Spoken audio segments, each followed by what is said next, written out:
Hello, Dom. Hello. It's very nice to have this opportunity to chat with you. Yes, likewise. It's an absolute pleasure. Do you want to just give a brief introduction as to your relationship with Doctor Who and kind of your how long you've been in the fandom and such? Sure. So I've been into Doctor Who for a very long time, and I feel ancient sometimes. But I got into the show about 2005. My first ever episode was actually Trial of a Time Lord, which my mother showed me when it was on UK Gold, one of the channels over that was kind of defunct, but it's not quite defunct.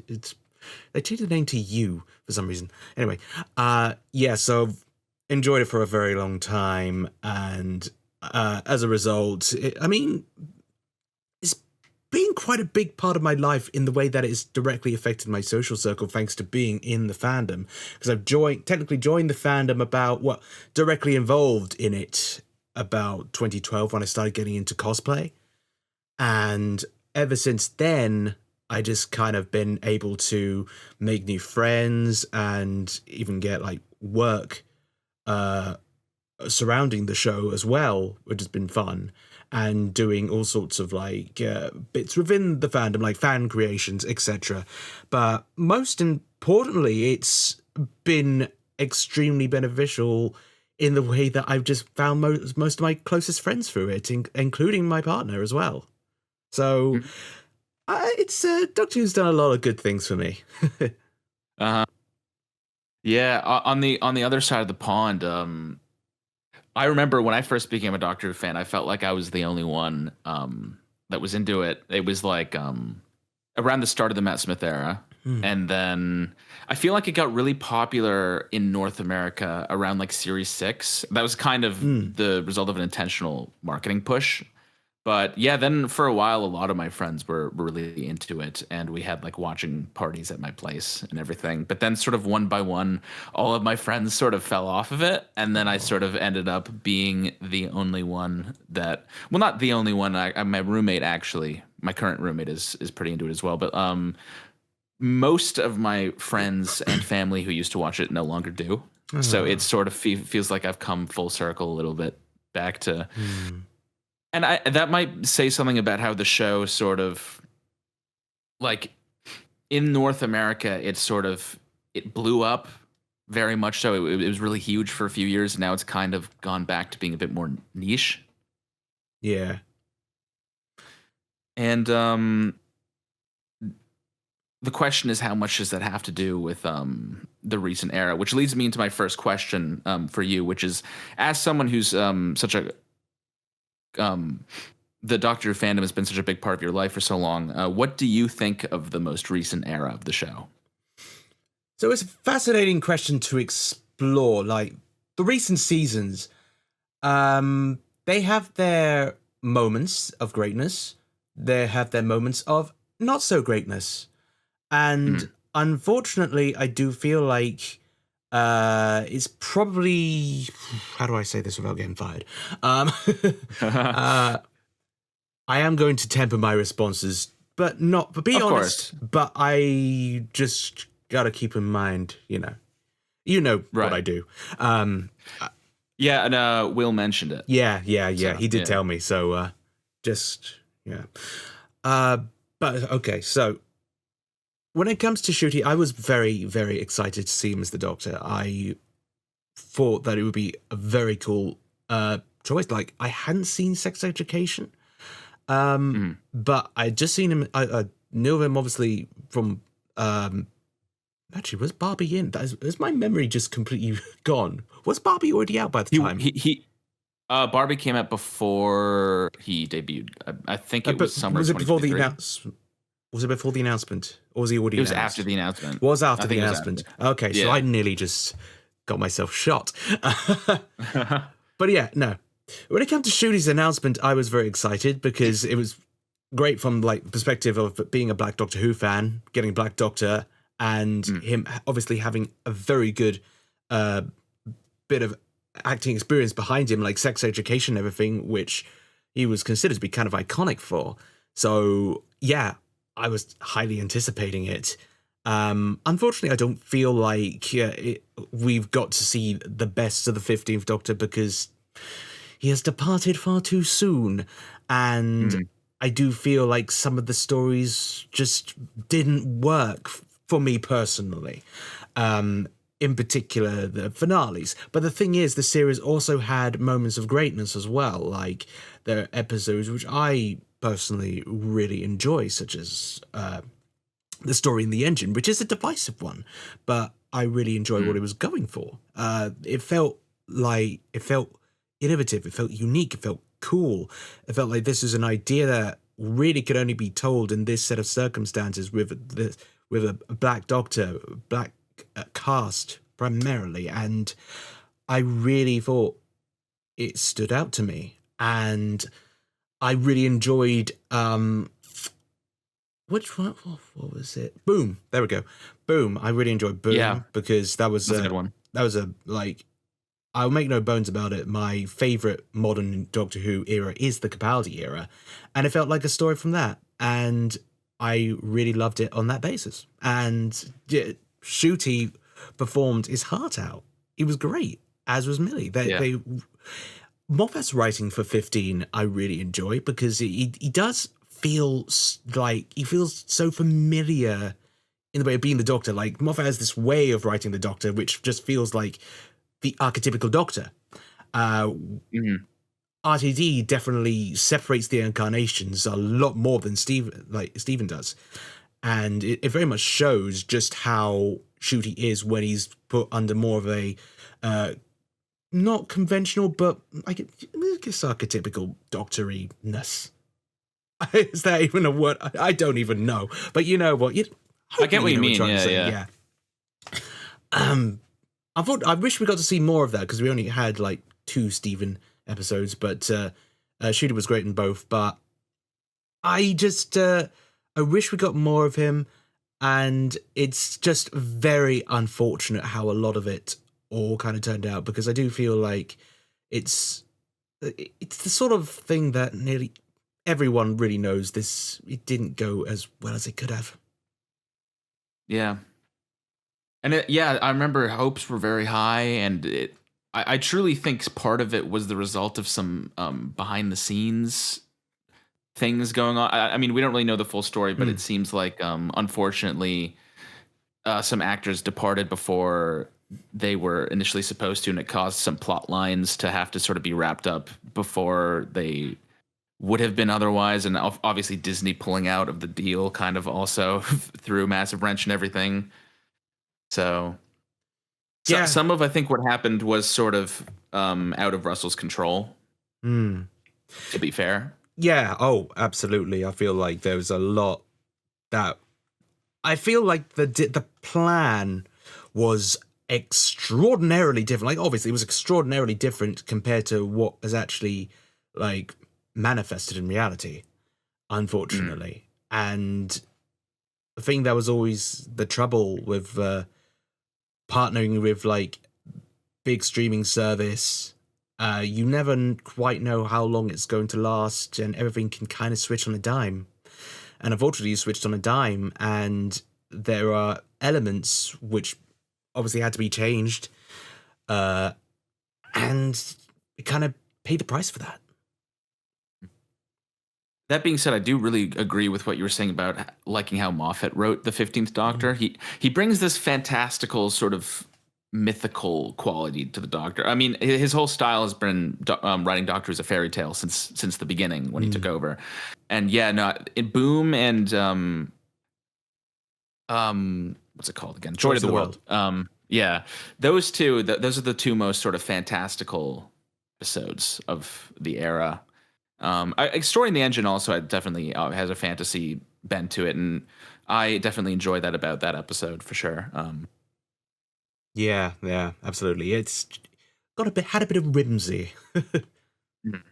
Yeah, I guess I'll move on to the second question then, which is if you in some fantasy world were Doctor Who showrunner in 2022 instead of Russell going into this new era, what would you have done differently to how Russell did it? Oh, that's a very good question. That's very good. Ooh, on the spot. Creating your Doctor Who. So let's say just starting at the end of Power of the Doctor, Jodie's regenerating, and I'm not necessarily asking you for like a complete run through of like who you'd hire, everything you do, or Yeah, just yeah. like maybe broad strokes. What sort of direction would you take in it? Do you think? So first of all, I'd hire myself to. No, no kidding. So I would. I feel like I would go almost in the polar opposite direction to what the series would have been. I think I would have, like, one of the things. Obviously, it's subjective, but one of the things that I respect a lot about the opening of the Chibnall era is the fact that it went for a complete like clean slate, like no returning monsters were introduced to like the Doctor and the companions, and it did harken back to like the early days of the show, which they were just really having adventures. I mean, it's both the early days of the show and the early days of the modern run is just adventure, adventure, adventure. Albeit it didn't really have much of an arc, which may have been to his detriment, but again, it's subjective. But I really respected going for that. So I think I would not, I wouldn't have any returning lore, at least in the first run, and maybe trickle in some second. But I think Doctor Who needs to focus a lot more on having like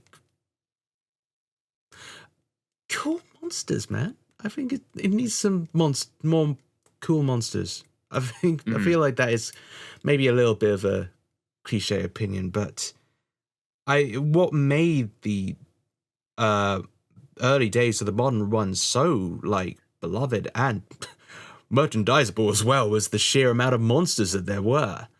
Like in the Shooty run, there aren't so much. I might be wrong, but it isn't. The focus has kind of gone away from like the big, cool, scary monsters. I mean, we had the Bogeyman, which wasn't necessarily scary, and a lot of the villains were humanoid as well. Obviously, we did have Sutek, giant dog, but that's returning lore. And yeah, a lot of them were returnees. And I'm just trying to think. Sorry for the pausing. My brain is just trying to catch up. I had a dog shift. No worries. But I think it needs a refined focus on getting like awesome monsters and stories revolving around those monsters. Like not necessarily back to basics, just traveling time and space, because that can be very formulaic. But I think Doctor Who is one of those shows that has enough potential, as has been reached in many like Big Finish stories, that you can really twist the format around. And I feel like maybe serialization wouldn't be so bad either. Like, again, another thing I respect about the Chibnall era is Flux. Like, it had a good format. May not necessarily like how it ended, but I really like the format, and for the most part, really enjoyed it. And doing a kind of like a serialized epic, maybe not every year. Some standalones would still be great, but just having that every so often, like harkening back to the way the classic era did it, would be, I think, pretty great. And especially in this modern age of like serialized TV, like obviously we've been binge watching Breaking Bad, like one of my favorite shows of all time. It's just basically serialized in itself.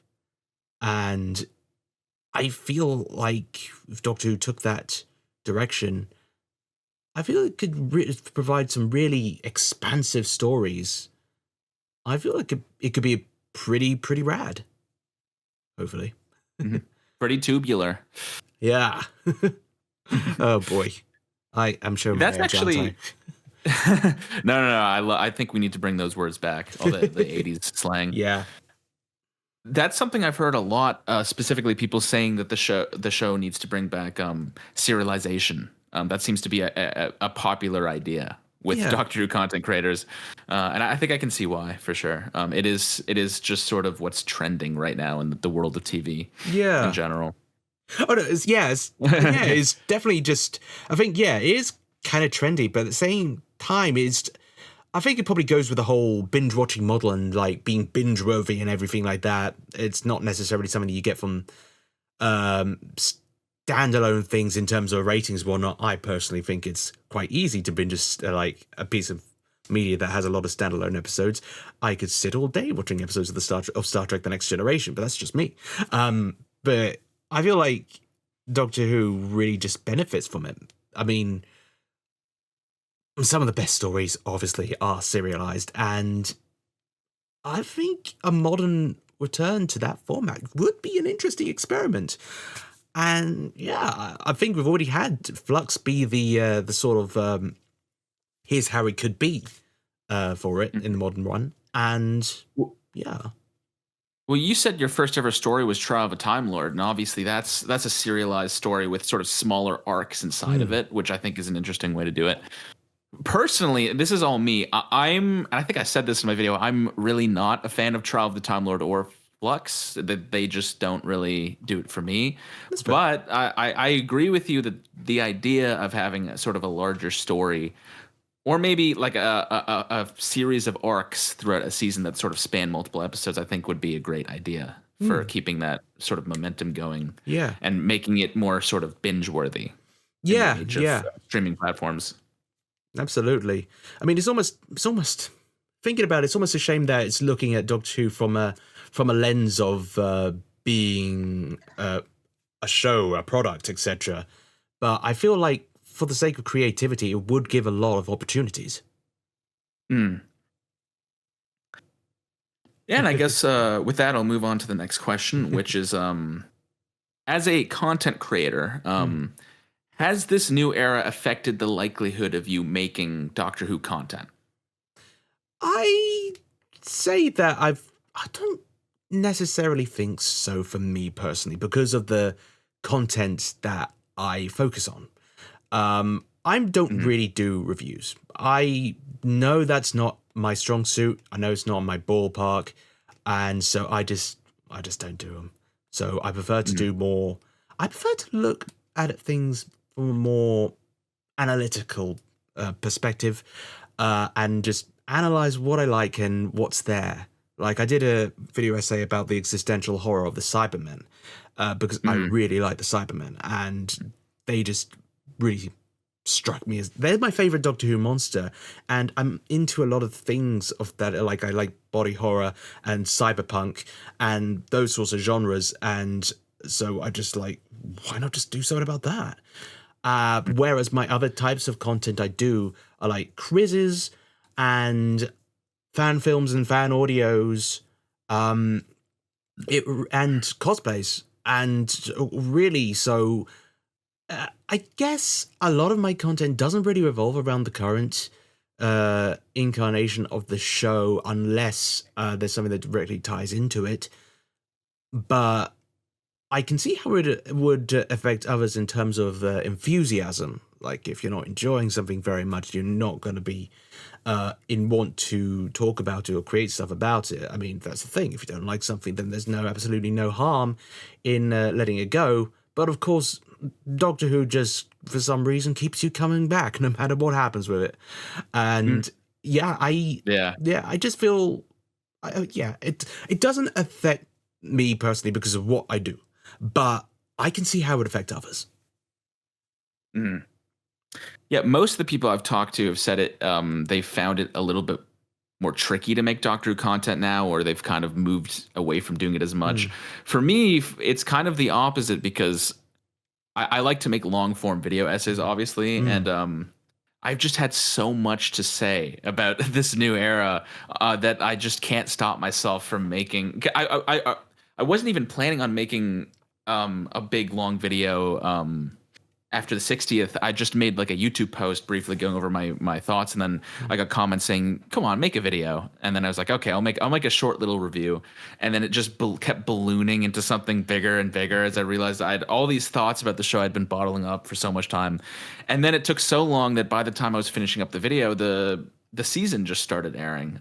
So then, and BBC copyright struck the video, so I had to re-upload it anyway. So then I was like, oh, screw it, I'll just add a review of the season as well. And then by the time the second version of the video went up, it was 4 hours long. So, and then I was like, that's 4 hours. I'm done. I don't need to talk. I think I've said my piece on it. But then the new season came out as well as War Between the Land and the Sea, which I have like. I couldn't stop myself from making a video because I have so much to say about it. So here we are. Oh my goodness. Yeah, understandable. Honestly understandable, because I feel like when it comes to you doing long form content, and you do have a lot to analyze, pick apart, talk about, there's a lot of potential for it. Obviously, they can really go to town. Very much so, yeah. Especially if you go through it episode by episode, like I've been doing. Oh yeah, absolutely. I mean, every little episode could be an essay in itself. Very much so, and it kind of is. They're all kind of like 15-minute segments. So yeah. I look forward to hearing it. Yeah, thank you.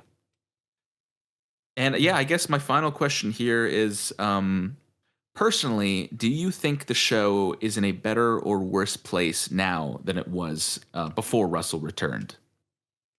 Or roughly the same? I think, I'd be tempted to say roughly the same, but the thing that stands out to me is that we don't have a current Doctor.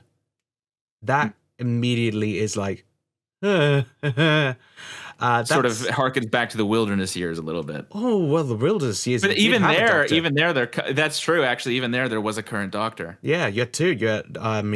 Wilderness. The first side of the Wilderness years with Sylvester McCoy, and then the second side with Paul McGann. And now we can't. We can't even legally say Billie Piper is the Doctor because they won't say it yet. Anyway, and. It does. We don't know what's going to happen with the future of the show in any way. We don't know. We don't officially know if Russell's going or staying, or and they're looking for some other streaming partner. There's a big cloud of uncertainty around the show, and I don't think there's any shame in anyone admitting that, because it just seems to. You can't say that this has been ideally how things could have gone. And it's just such a shame, really. Because we all had such high hopes. And for the show to come out the other side, we're questioning who the Doctor even is. It doesn't paint the prettiest of pictures, does it? Yeah, well, yeah, it definitely indicates that we're in where we're at right now was not planned. Yeah, it's very much so sort of an unfortunate series of events that kind of led to what's going on right now with no Doctor, no companion. We don't even know who's the showrunner. We don't even know if Russell's staying. However, there is. If I were to offer a hope spot, the thing is, the show has been dead twice before, and is always come back up. Now, whilst that might sound naively optimistic, a show dying so many times means that at least one time has got to be permanently dead. Doctor Who does seem to be a cat of nine lives. Like, it was cancelled back originally 1985, 86, and then they brought it back with Trial. Then it was cancelled again with After Survival. Then it was cancelled again after the movie. And then originally, if I read correctly, the BBC did want to end it after David left, but they decided to keep going. So the show does keep coming back. And I don't think it will ever reach the same heights as it did back in between 2005 and 2010, because the world of TV has changed so much now. It's competing with so much that I don't think Doctor Who would ever occupy such a big, like, grand scope in the TV climate ever again, because I think not only is it just, it's been around, I think it's just been around too long to really become the big thing, but you know what, that's okay. It doesn't have to be the big thing. It doesn't have to be that. It just needs to be a good little sci-fi show that we can all enjoy. And that's all I want out of Doctor Who, and I think that's all. It doesn't have to be a massive, big global property. It just has to be really good. And Doctor Who is more than capable of that. Like, ITD has written some, like, best scripts in the show's history, and whoever takes over after him, what I look forward to hearing, like, fresh ideas and fresh anything, really. I just look forward to hearing just a different perspective on Doctor Who, a different interpretation of how this can be done, because I have no doubt there's so many people out there who have a lot of great ideas and a lot of like bold ideas. And the thing is, I would say as well, is that the state of Doctor Who currently means that the next showrunner really has nothing to lose. You can kind of try anything you want, really. So I'd say just go new, go innovative, take risks. Don't just stick with the tried and tested formula. I mean, as much as some corners of the fandom might loathe it, I think just go with what creatively feels right and do something new and original. And I think we're past the point of harkening back to the show's older days. I'm done with the nostalgia and whatnot. Let's just cultivate Doctor Who for the 2020s, 2030s, whatever. Create a new legacy. That's what I would say. Yeah. I think that's a good way of putting it. And people might think that the way I talk about the show makes me kind of pessimistic, but the truth is, on that front, I might be more optimistic than a lot of people are, because I truly don't actually think I think Doctor Who's become so big and also so such a cultural juggernaut in the UK that I don't think it really will ever die permanently. It's kind of become, like the Doctor himself, kind of a show that can regenerate when it's dying, and it might be down at points, but I think it's kind of become as close to immortal as a TV show it can be, even if it's canceled for like 10, 20 years. Like, someone will bring it back at one point. Yeah, I agree completely. I think it will be back. It will be back in different forms. It could take any form. Like, we even have that CBeebies cartoon that's been confirmed as well to be happening. Like, we're getting a small little Doctor Who animated series for the kiddies. I think that's cute. And it's Doctor Who just will continue to survive in any form. And it may even one day not even be on TV. But, you know, that's okay. It is just the nature of the beast. And hopefully the show just keeps surviving, even if it does take breaks. And it's taken breaks before, and it's still come back. Who knows what could happen? But I agree with you in that I don't think it'll ever stay fully dead, because it's just too much, as you say, a cultural cornerstone here. And everybody will have their own ideas of how to do a Doctor Who. And it's time we gave lots of people the chance. Exactly. Yeah. I think with a totally fresh creative team, I think people might be willing to give it another shot. Yeah, absolutely. I think, if there was a little break and then they come back with a whole new a whole new team, and maybe an up and coming actor playing the Doctor, like someone who is not really known much at all, but has really been proving themselves in like theater and whatnot.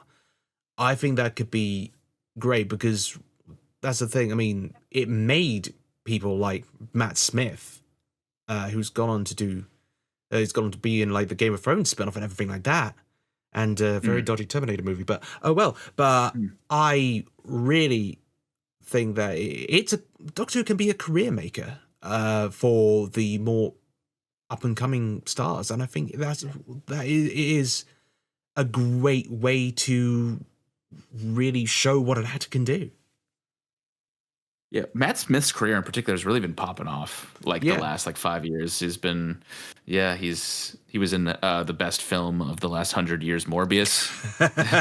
It's Morbin time. That the scene of him dancing shirtless in that movie specifically has just been. I see that every night when I fall asleep. It comes into my head, and he tells me something inspirational while dancing shirtless, and that keeps me going. Oh. God, I wish I had your dreams.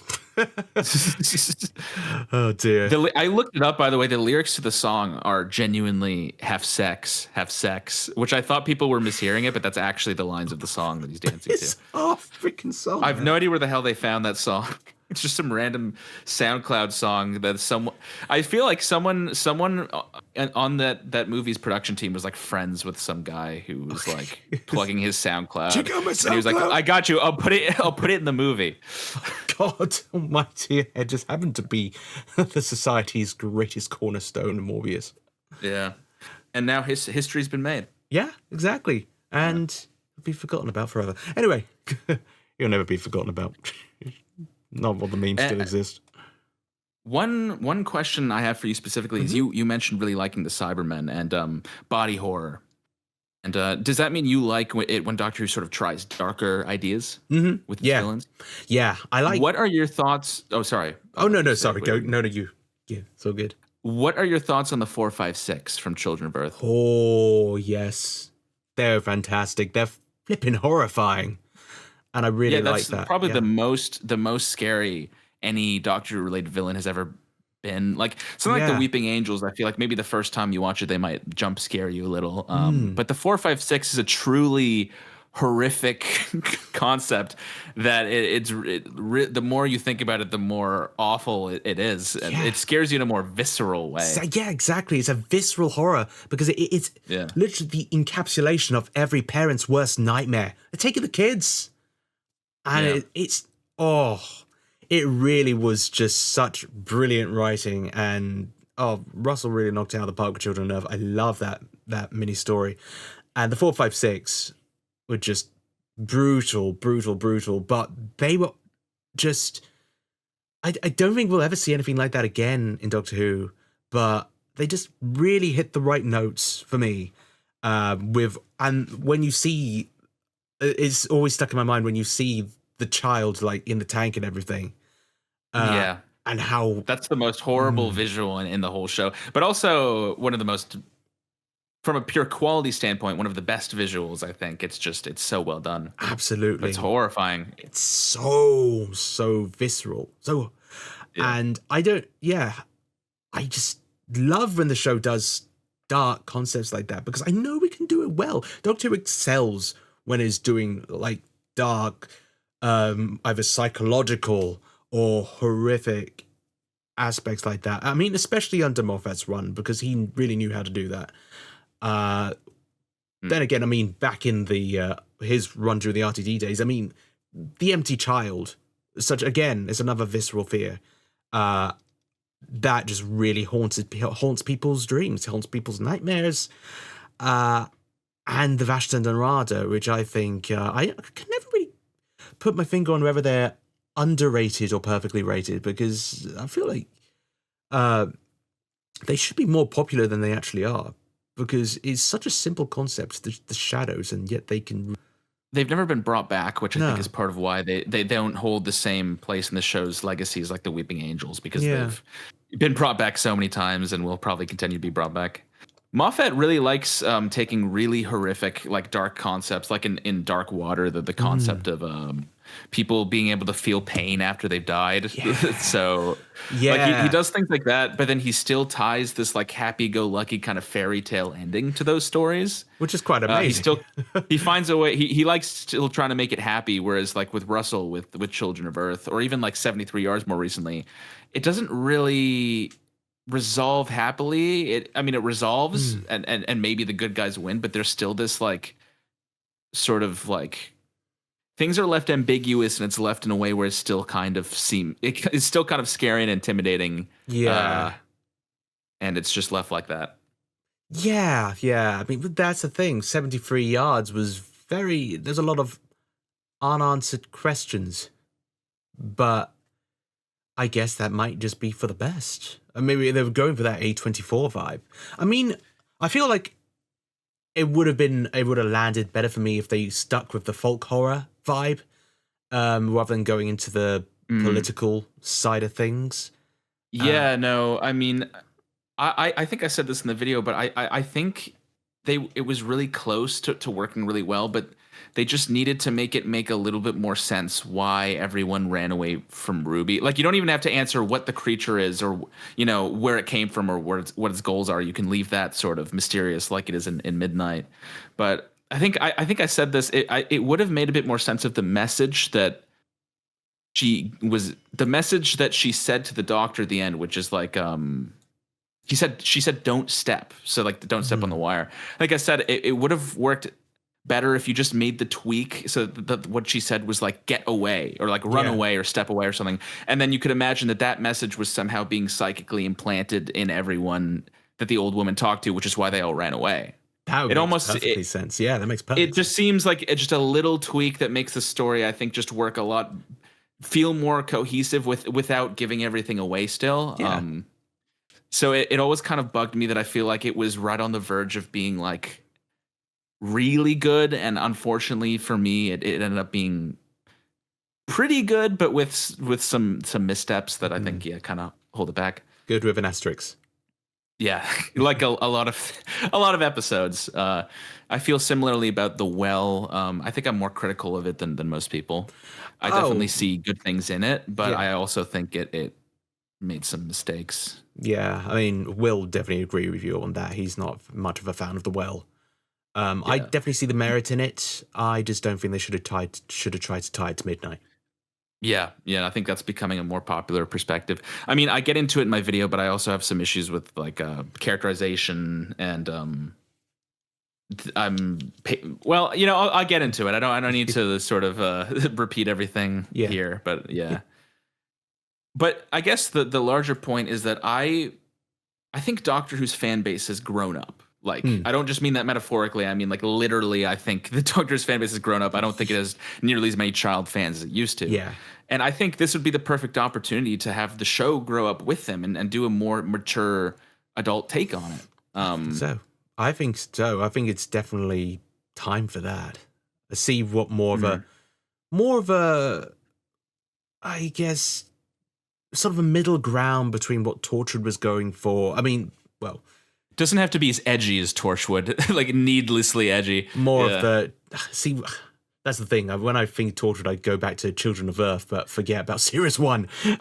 You forget about the sex ghosts. Yeah, and, forget about that. Everyone saying fuck every third word because they could. Yeah. Oh, God. Anyway, yeah. I do kind of love that vibe, but I mean, I wouldn't. The first 2 seasons of Torchwood, I'm not going to sit here and pretend that they're like consistent in terms of quality, but the vibe of just being edgy for edginess' sake, I find so funny that like whenever I rewatch those episodes, they fill me with a lot of joy. Even the bad ones like Cyberwoman, it's just fun, isn't it? Yeah, no, yeah. I can definitely see. Yeah. Oh, it's camp, that's for sure. I'll definitely have to rewatch that at some point. But no, I think in terms of mature Doctor Who, I think I say closer to Torchwood, but we've already really had probably the most mature incarnation version of the show yet, which would be the Capaldi era. I feel like that one explored concepts on a more of a almost a metaphysical level, and it went harder with the characterization, with more mature character dynamics and an exploration of the Doctor's character that was far less on the nose. And I feel that there's a lot of elements in that era which could form the basis for a more, I guess, mature take on Doctor Who, because it still had its like childlike elements to it and child friendly stuff. But I think for example, you take a story like Face the Raven, Heaven Sent, Hell Bent, which has some of the most, I guess, mature storytelling that Doctor Who has probably ever done. And you can be like, okay, I see the vision for a more adulty Doctor Who. It's definitely not in the same level as, say, well, I was going to say Space Babies, but that's a very low-hanging fruit. Yeah, very much so. But yeah, I feel...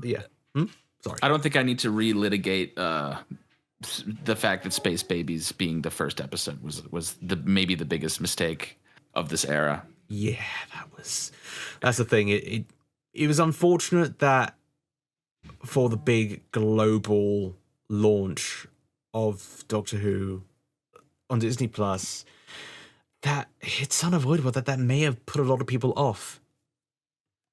Which is just such a shame. It is such a shame, and yeah, I don't want to get into Space Babies. I feel like you can't force camp. Camp kind of has to come naturally, and camp has to be fun. And I won't say that like there was no camp in this new era that succeeded. Like I think Storing the Engine had some fun camp that kind of worked, but Space Babies and Devil's Court I think are good examples of episodes that I think personally kind of tried to force kind of a sort of campiness, and it didn't work for me as much as it did in like older episodes, like The End of the World, which feels very similar to Space Babies in a lot of ways. That episode's also very goofy and campy, but for me, it just works better. Yeah, there. I feel Lux worked very well for me personally. Well, I'd say no. I agree. I agree. That was probably my favorite episode from series 15. I almost called it season 2. Slip of the tongue. I know. It happens. I really liked Ring a Ding and that whole aspect of him being like the Panther. It worked as well. The whole him being a god and how they're utilizing the god's power against, etc. I really liked that, and he was a fun character, and he was very charismatic and entertaining to watch. And Alan Cumming really nailed that. He really did. He really did a fantastic job of it, and I'm very thrilled that they got him back because he's such a fantastic and fun actor. But yeah, that was probably the most entertaining episode of that season for me. And yeah, it's so fun, so good. That's my highlight, I would say. Yeah, no, I agree with that actually. And I think that was a case of Doctor like doing a genre bending sort of experimental episode in a way that worked. Absolutely. And the animation when it happened, it wasn't half bad at all. It was really good. No, it was actually very well executed. It was everything I wanted the Devil's Court to be. Personally. Yeah, that is very fair. Yeah. Even with a more sort of basic script, it was just executed well enough that it works just because it's fun to see everything play out. Yeah. It's just fun to watch Mr. Ring-a-ding-ding around. Yeah. It was ring-a-ding-in time. It was ring-a-dinging all over the place. Anyway, but no, it was very, very... that's the thing. I like it when Doctor Who does take those sorts of... creative risks, and I guess that was one of the things that the Disney budget would actually allow them to do with Ring-a-Ding. I don't think they would have been able to do it on quite the same level like back in the older, strictly BBC funded days. And I guess we can thank Disney for that one, because he did look like a Disney character, really come to be a classic like 1940s Disney character, which I guess was probably the intention, but it worked. It was very rubber hosey, sort of, inspired by those like 20s era sort of Disney or 30s era Disney shorts, yeah. Yeah, sort of the Steamboat Willie, etc. sort of vibe. Which I feel like that's probably going to be as animated as Doctor Who probably will be, although I've always been one of those fools that's been like, you know what, a Doctor Who animated series, I mean, aside from the CBBS one, which is going to be something else, obviously. I feel like a Doctor Who animated series, or like a Doctor Who faux anime, could work, yeah. Yeah. I feel like, Remember, like yeah, a full on Doctor Who anime. If you gave it to some studio in Japan, I think they could whip up yeah. something genuinely good. Oh, Doctor Who under Studio Trigger would have been something else, or Uh-huh. Steven Science Sorrow. I mean, that's the thing. I mean, I look at animes that uh, one of my favorite shows of all time is Cowboy Bebop, and that had such a really cool range of styles and stories and worlds, etc. And I feel like that, like Will and I've been saying, that'd be a great style for Doctor Who to take as well. Oh no, I totally agree. I do think Doctor Who needs to be stylized. I think in the classic series, it was almost kind of stylized by accident, like through the Mm, limitation of the time and the repetitive, or not repetitive, the rudimentary special effects and mm, sort of the synth music that was just in at the time. yeah. Watching it today, it feels very stylized, even if they Mm, weren't intending it to be. They were just trying to make the TV of the time. yeah. And I think that gives it so much character and life when you watch it. That which is part of why I don't like those colorized redos where they take out the original music and redo the effects and change the pacing to make it feel more like new episodes. I really Oh yes, those ones. Yeah, yeah. I totally understand. Yeah, yeah. I mean, when it comes to those ones, I'm like, you know what? It's fair. See them in color. See what, from a certain perspective, how it would have looked. I'm not entirely convinced by using the Masters theme for the War Chief, but you do you, King. Uh, but yeah, that was very odd. But no, I have lots of respect for the team that have worked on that, because there's no mean feat at all. And sure, yeah, it is definitely yeah, it would take ages actually to go through a whole story yeah, and it's like frame by frame or something like that. And mm. God Almighty, yeah. So all my respect to them. Just no more, no more master theme, please. And one thing that's been controversial is with those is, or the box sets in general, is the use of AI to sort of Mm, upscale older stuff. Um, yeah, if they stopped doing that, I think that would be ideal. I yeah, because I think it's demonstrated that I think the biggest sin is just half the AI stuff just doesn't look very good. If And you zoom in, no, it yeah, becomes nightmare fuel. yeah, and if that happens, then you gotta revise it. I just and because otherwise, the thing is, AI has such. I mean, taking aside all of the environmental issues, nobody likes it. Well, apart from tech bros and stuff like that, but not many people, especially in the Doctor Who fandom, were No very one in the art forgiving. world No one in the liked art, it. yeah, no one in the Yeah. art world really likes AI for justified reasons, and I don't think it should be used for the purpose of really making Doctor Who HD, but also kind of blurry if you look too far into it. I just feel it's a waste of resources when the DVD quality for me was perfectly fine, but I'm not on the team. I don't know what decisions go into doing these things, but Sure. I don't think AI should be used in any Well, aspect of this. the older Blu-ray box sets looked great, and those didn't use AI at all. So I think if they just keep doing what they've been doing Yeah, before, everyone would be happy with that. yeah, that's the thing. And what it does is just build a lot of ill will towards everyone. Like, again, for justified reasons, nobody really likes it, and they will be very loud about that. So, I, the thing is that if you keep if how do I say this without sounding pretentious? Just I say you just got to be mindful of not only the impact it has on the world, but also respect your audience, because they're not going to tolerate it, as there are many examples. Yeah. And I mean, I'm of the opinion that there are certain aspects of the creative process where you could use AI in a way that's inoffensive. Like I'll give an example. There was that Beatles song that came out a few years ago where Mm, for years they couldn't isolate John Lennon's vocals mm, because it was sort of a muddy recording he made in his house. yeah. and they couldn't isolate it from like the piano.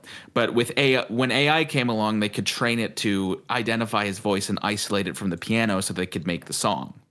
So some people were like, "Oh, this is an AI Beatles song. They're using AI to make their last song. I don't even want to listen to this." But like in that case, I mean, AI played no role in like creating the song. Like AI didn't Yeah. replace a human being that could have worked on this.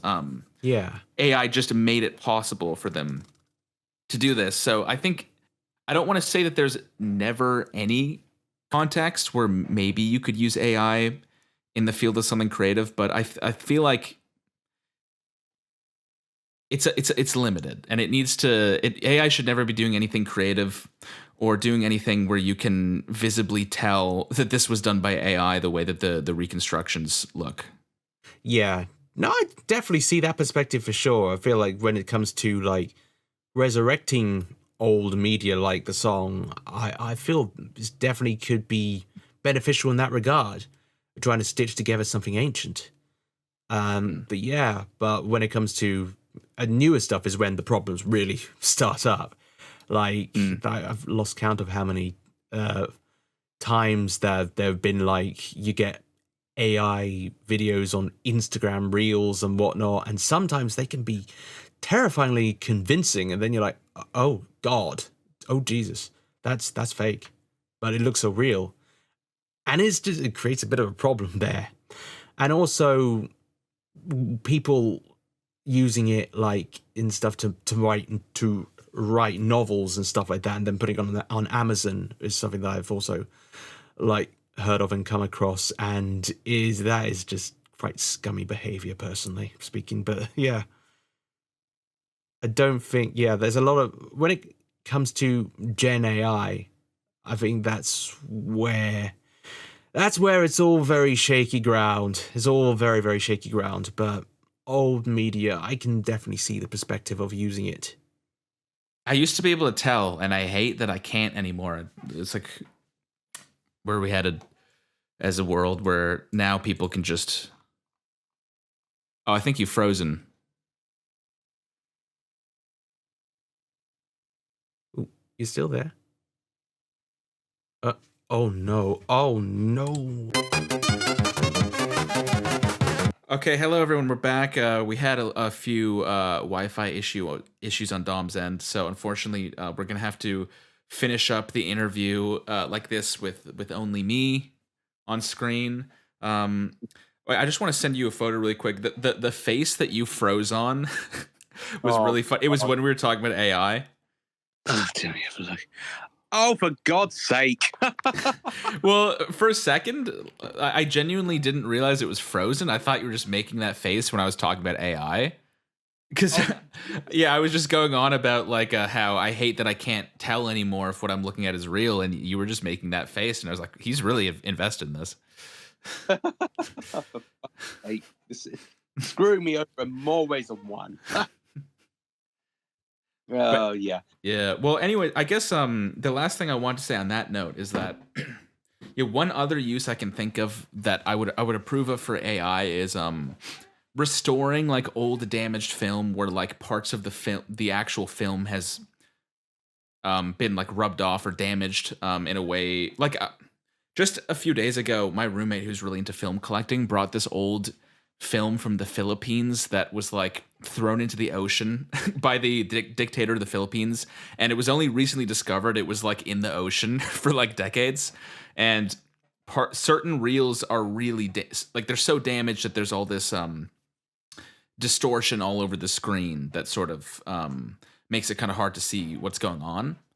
And if there was a technology that could be developed with AI that could kind of fill in the gaps and sort of automatically remove that damage, that could be another use for AI for restoration purposes that I think I would be okay with, and I think most people would be okay with. But I think what it is with the Doctor Who box sets is that they don't have to be, quote unquote, restored into 4K. Like they look fine, in the quality they're at, and using AI to try to put them into like mega HD just feels kind of unnecessary and actively makes it look worse. I agree. Yeah. Feel like it's the antithesis of what they're trying to achieve. They want to make classic Who look the best it can, and it just is not the most successful way. Whereas it's looked in previous forms, like on the DVDs or on the older Blu-rays, they look perfectly fine. And I think that sometimes I can't fault them for trying, because you want to pay the biggest respect you can, and you want to make it look the best it can. But unfortunately, sometimes you can go a bit too close to the sun, I guess, and it just doesn't work out. It's not. I can't fault the attempt, but unfortunately, the execution just may not be just 100%. That's all it is. Mm. Yeah, and I guess on that note, do you have any sort of closing thoughts that you'd like to give on just sort of everything we've gone over, or particularly the new era? I think for fuck's sake, now it's come back. I think what. Oh, your Wi-Fi's back? Yes, it's back. Oh, do you want to turn your video back on? Yeah, I can do that. Okay. Right, 1 second. There we go. We've never been so back, ladies and gentlemen. All right, we're back in business. Oh boy, that was a scary 15 minutes. Anyway, hi. Hello. It's nice to see you again. Closing thoughts. So, I'm looking forward to seeing what Doctor Who goes next. We've seen how it's been, and I think my thoughts mainly are for the future. What's going to come next? Because there is a lot of uncertainty about, but I feel like with such uncertainty, it gives what comes next a chance to really go big or go home, go into a bold new direction, hopefully, and to really take risks, and to just, because I feel like the show's in a place where you do have nothing to lose, and I think they should take full advantage of that. And I think take Doctor Who to its most creative place yet, really. I think, let's just say it's, how do I I know what I'm trying to say, but explore new horizons, you know? Yeah. New frontiers, new horizons, all that jazz. And it's 1:30 in the morning. I'm flagging that. But I do have optimism for the future. I'm looking forward to seeing what could come next. Because Doctor Who will be back. It's not going to end at the Christmas special. No doubt in my mind. That is not going to be the end point for Doctor Who.